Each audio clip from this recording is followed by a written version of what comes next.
Sunita William and Butch Wilmore ये लोग 2024 में जून के टाइम में ये लोग गए थे इंटरनेशनल स्पेस स्टेशन आईएसएस बस 8 दिन के लिए। पर ये लोग अभी वापस आए हैं 9 महीने बाद। तो मैं यही एक्सप्लेन करूंगा इस वीडियो में कि एक्चुअली में हुआ क्या था और इनको इतना टाइम कैसे लग गया वापस आने में।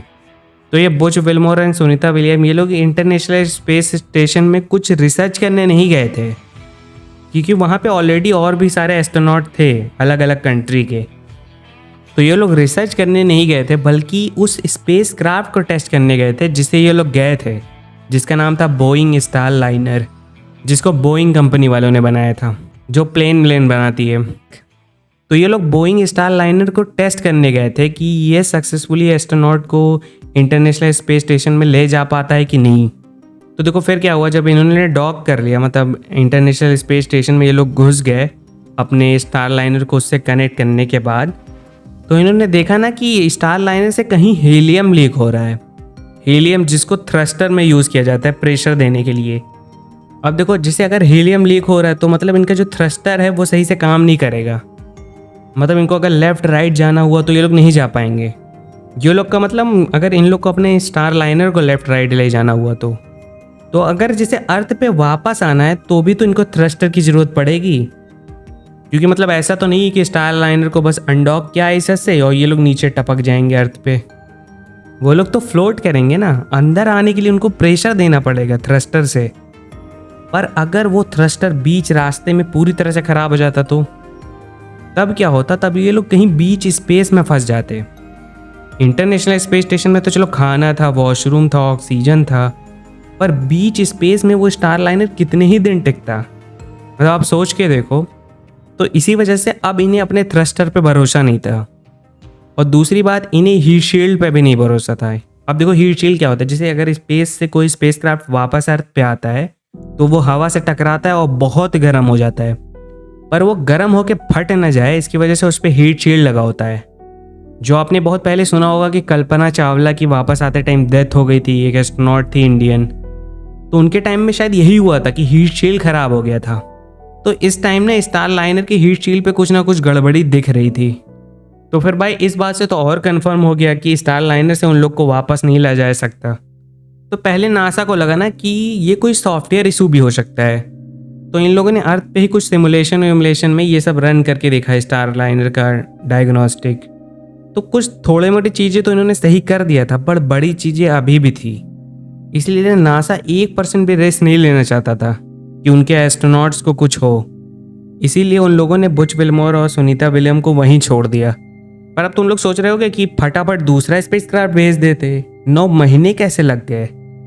तो कोई भी चीज़ स्पेस में भेजने के लिए चाहे आप जितनी भी बार भी भेजो, आपको प्रॉपर एनालिसिस करना पड़ेगा और आपको परमिशन चाहिए गवर्नमेंट से। तो नासा वाले इतने टाइम पे प्रॉपर प्लान कर रहे थे कि दूसरा स्टार लाइनर लेके आए या कोई रशियन स्पेसक्राफ्ट का यूज़ करे, क्योंकि इंटरनेशनल स्पेस स्टेशन में और भी तो एस्ट्रोनॉट थे, सिर्फ सुनीता विलियम और वो बुच विल्मोर नहीं थे, और भी थे जो कि पहले से वहाँ पे थे। तो जिस स्पेसक्राफ्ट से उन्हें ले जाया गया था वहाँ पे, उसी स्पेसक्राफ्ट से इनको वापस ले आया जाए। पर इन सब में ना बहुत टाइम लग रहा था। तो फिर आए इलॉन मस्क, जिनकी कंपनी है स्पेस एक्स। तो जैसे बोइंग वालों का वो स्टार लाइनर स्पेसक्राफ्ट था, वैसे ही स्पेस एक्स वालों का एक है क्रू ड्रैगन।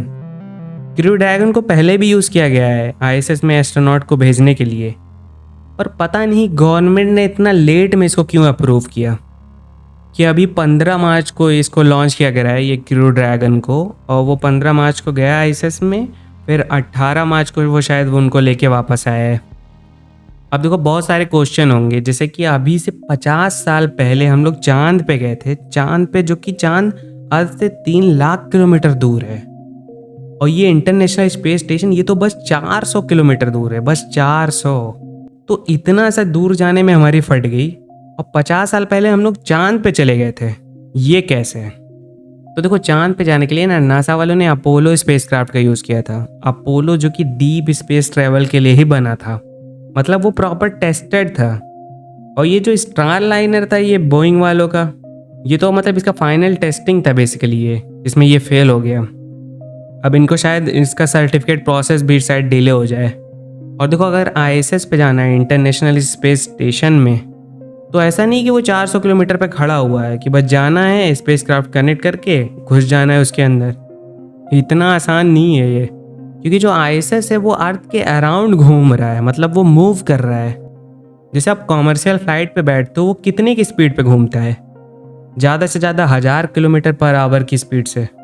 आपको लगता है कितनी तेज चल रहा है भाई ये प्लेन, पर वो international space station 28,000 kilometre per hour की स्पीड से घूम रहा है। सोच के देखो, 28,000 किलोमीटर मतलब 1 घंटे में। तो अगर कोई चीज़ इतनी तेज़ी से घूम रही है तो उससे कनेक्ट करना कितना मुश्किल होगा, एक बार सोच के देखो। कि जैसे मान लो कि आपको एक ट्रेन में चढ़ना है जो कि बहुत तेज़ी से आगे जा रही है, तो वो कितना मुश्किल होगा। इसीलिए आईएसएस में जाने के लिए ना हर बार एक प्रॉपर प्लानिंग की ज़रूरत पड़ती है, उसके बिना अप्रूवल नहीं मिलेगा। इसीलिए ये कोई फटाफट वाला काम नहीं है, पर फिर भी इसमें अच्छा खासा टाइम लग गया। और अगर इलॉन मस्क की स्पेसएक्स कंपनी ना होती तो शायद इसमें और टाइम लगता।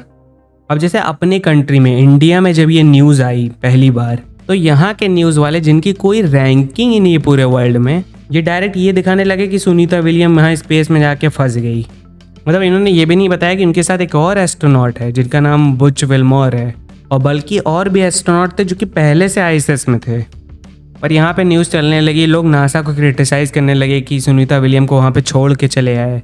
मतलब उन्होंने ये नहीं बताया कि इसका रीज़न क्या था। जैसे वहाँ पे हीलियम लीक होने लगी, थ्रस्टर फेल हो गया, हीट शील्ड का भी कंसर्न आ गया था।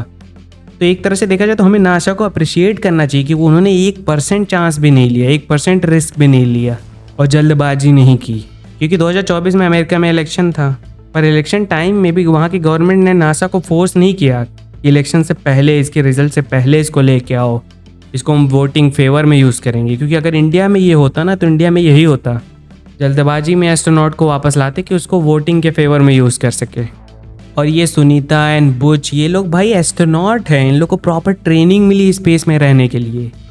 ऐसा नहीं कि उनको जेल में छोड़ के चले आए। वो लोग तो बेसिकली और खुश हो गए थे जब वो लोग पहली बार डॉक करके अंदर गए थे। अब हो सकता है शायद वो इसलिए खुश हो रहे हो कि वो लोग बस 8 ही दिन के लिए आए हैं, पर इनके लिए कोई बहुत ज़्यादा चैलेंजिंग बात नहीं था, क्योंकि वो लोग पहले भी स्पेस में रह चुके हैं। पर अब इन सब चीज़ों को साइड रखते हैं, ये सोचते हैं ना कि जैसे देखो अभी हम लोग कितना पीछे हैं अगर देखा जाए तो। मतलब जो हम लोग बात करते हैं ब्लैक होल की, बिग बैंग की, पर स्पेस के मामले में कितना हम स्लो प्रोग्रेस कर रहे हैं। मतलब ऐसा लग रहा है कि 1000 साल या 500 साल और लगेंगे अभी स्पेस ट्रैवल को प्रॉपरली मतलब एक्सेसिबल बनाने के लिए, क्योंकि कुछ ग्राउंड ब्रेकिंग डिस्कवरी हो ही नहीं रही है। जैसे कि मतलब कोई अच्छी खासी एनर्जी का सोर्स हमें मिल जाए, या कोई हम ऐसी डिवाइस बना सके, या कुछ ऐसी इंजीनियरिंग कर सकें जिससे ग्रेविटी का इफेक्ट कैंसिल हो जाए। पर जितने इंटेलिजेंट लोग हैं वो बस एक हाइपोथेटिकल थ्योरी पे काम कर रहे हैं, स्ट्रिंग थ्योरी। बस हम कंप्यूटर वाली चीज़ में आगे जा रहे हैं, जो कि मतलब अगर देखा जाए तो हम लोग ऐसी चीज़ में आगे बढ़ रहे हैं ना, जो कि रियलिटी को एक तरह से इल्यूज़न बना रही है। ये VR हेडसेट का आना, ये जो AI है वीडियो जो जनरेट करता है एकदम रियल, हम बस ऐसी ही फील्ड में आगे बढ़ रहे हैं। हम कोई एक्चुअल फील्ड में आगे नहीं बढ़ रहे हैं, जैसे स्पेस के मामले में, कि हमें कुछ पता चल सके भाई कि ये सब स्टार्ट कैसे हुआ है। और मैं बता दूं कि अगर कोई कंसर्न है सुनीता विलियम को लेके, क्योंकि बहुत इंडियंस को लगता है कि वो इंडियन है उनके पहले नाम की वजह से, पर एक्चुअली में वो अमेरिकन है। और वो सक्सेसफुली आ भी चुकी है अर्थ पे, आज से 10-15 दिन पहले ही आ चुकी थी। और बुच विल्मोर भी आ चुके हैं, पर शायद उनके बारे में इतना कोई कंसर्न नहीं दिखा रहा था।